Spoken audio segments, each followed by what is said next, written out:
Sex tablet के बारे में इसे बिना जाने बिना समझे इस्तेमाल नहीं करना चाहिए। हम हर वीडियो में बताते हैं कि कोई भी दवा चाहे देसी हो या अंग्रेजी हो, कोई भी दवा स्वयं से लेना आत्महत्या के प्रयास के बराबर है। तो सेक्स टैबलेट यानी सेक्सुअल टैबलेट जो विग्रा के नाम से आता है या मेनफोर्स के नाम से आता है, जो भी हो, इसे बिना डॉक्टर के सलाह से आप को इस्तेमाल नहीं करना चाहिए। तो इस सेक्स टैबलेट के बारे में विस्तृत रूप से जानते हैं। सिल्डेनासिल यानी विग्रा, यह एक एंटी इम्पोटेंसी ड्रग है। यह औषधि नपुंसकता के उपचार में बहुत उपयोगी सिद्ध हुई है। रासायनिक रूप से यह डाईहाइड्रोमिथाइल ऑक्सोप्रोपाइल, पाइरोजोलोल, डाइपैरामिडीन, इथॉक्सीफिनाइल, सल्फिनोल मिथाइल पिपराजीन साइट्रेट है। इस औषधि को एक पौधे से प्राप्त कर संश्लेषित किया जाता है। यह औषधि अपना कार्य लैंगिक उत्तेजना के समय ही करती है।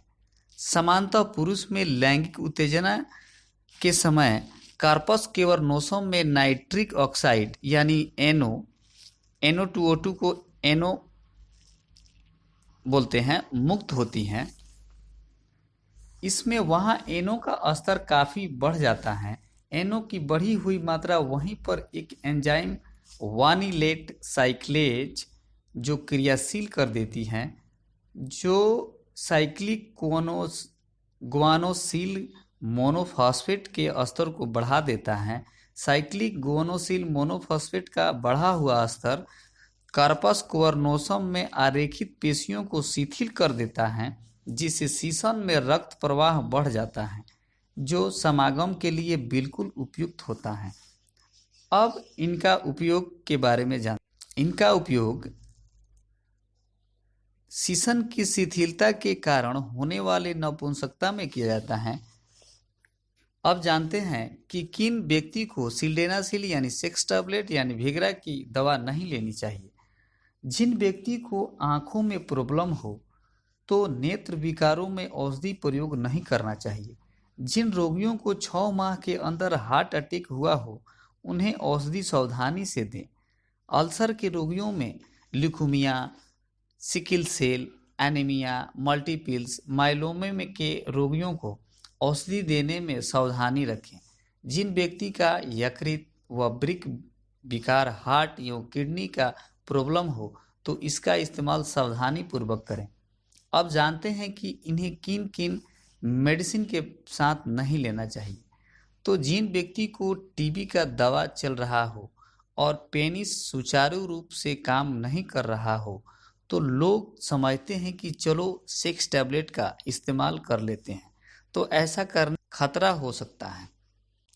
अक्सर टीबी के पेशेंटों में यह देखा गया है कि उनका पेनिस यानी लिंग सुचारू रूप से काम नहीं करता है। तो सिल्डेनासिल की गोली रिफेम्पिसिन के साथ देने पर रक्त में सिल्डेनाफिल का स्तर तथा औषधि प्रवाह दोनों ही कम हो जाते हैं। साथ ही एरिथ्रोमाइसिन, केटकोनाजोल तथा सिमेटिडिन आदि के साथ लेने पर इसकी उत्सर्जन कम हो जाती है। कम उम्र के बच्चों को यह औषधि उपयोग नहीं करना चाहिए, इससे काफ़ी नुकसान होती हैं। सेक्स टैबलेट लेते समय किसी डॉक्टर से सलाह लें या इन सब बातों पर ध्यान रखते हुए आप सेक्स टैबलेट का इस्तेमाल कर सकते हैं।